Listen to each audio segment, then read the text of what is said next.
like coffee, but it's making my head feel better. I love coffee. I used to drink. All right, welcome back again. I'm Mike Siver. This is the No Fences show, and I'm here with Ernest again. In the last show, we were talking about childhood issues that have created fences around ourselves. We created our own fences to slow down our maturity or our growing or our social interaction or how we do that, or how fences built around us, not on purpose. I don't think any parent does that on purpose, but things that happen to our lives and were not recognized as obstacles that could be in our future. Right. Now today, a lot of that's being recognized, but how do we address it with new families, new people that are starting out? And that's why I've written a couple of these books on what role do I play in my life, in my situation, in my environment, and why did I do that is the name of the other book. And we and you and I have some serious long conversations about these fences that get built, because we're both about the same age. We both went through that part of life after Vietnam with our families and are moving around. And you were just telling me some interesting stuff about your family and your number of males in your life that help you grow up to become a man and with your spirituality, but not so much as a father. Right. And if you'd like to ad-lib on that a little bit. Well, I grew up with 1, 2, 3, 4, 5, 6 uncles that were 5 of them being my mother's brothers and 1 being my father's brother. And I talked about my father never being around. But his mother, my grandmother, and my Uncle Algie and his sister, my Aunt Dorothy, always stepped up and done stuff for us. But I had these men in my life so I had men that I could go talk to, but it wasn't like having a father. Mm-hmm. Although they played very important roles in my life. They taught me how to be a man. You know, somebody taught me how to be a parent. They taught me sports. They taught me all of that. But nobody could teach me how to be a father. And when it came time to become a father, or I was a father, I seen things that I did not know what to do. And I can actually remember when my ex-wife was pregnant with my oldest daughter, who's 40-something now. She was 8 months pregnant. I'm laying in bed next to her, 2 o'clock in the morning. I wake up and I start crying like a little kid. She said, "What is wrong with you?" I said, "I dropped out of high school. I don't know what the hell to teach my baby. I'm fixing to have a baby and I can't teach her Right. certain stuff." So it was another one real quickly is I built a fence around myself saying I would never ever have a little snotty-nosed kid because my dad was never around. The first year and a half, my oldest daughter was, first year and a half of her life, she had a runny nose. I worked at the post office, I had perfect insurance. My ex-wife worked at General Motors. We had all insurance in the world is all I'm saying. But it was a virus. And her nose kept running no matter what I did, no matter how many tissues, no matter how many times I took her to the doctor. And I remember telling the doctor that. He said, "Well, you got to let that one go." But that was a fence I built up around me, that I was never going to let the things that I felt happen to me with my dad happen to my children.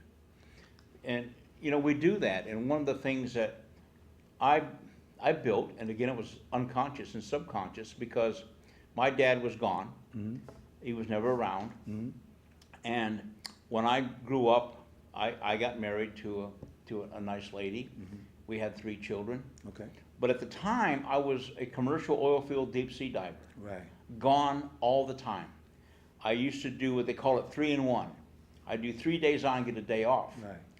But because we lived in other countries, I did 3 months on and get a whole month off. Okay. With pay, which was good. Right.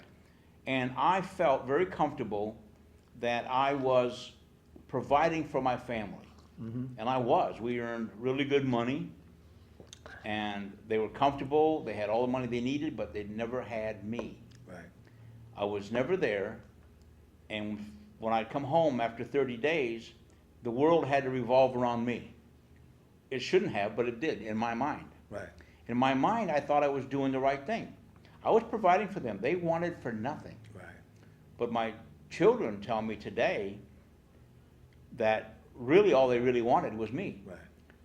It was nice to have all the good things, but and I have 3 children, 2 of them don't talk to me to this day. Okay. Because they said, we don't know you. We don't know who you are. You're just a stranger to us. Right. And I deal with that in my life now. But because of my lack of interaction with adults and male adults, learning the responsibility of a father. And only half of it's the income.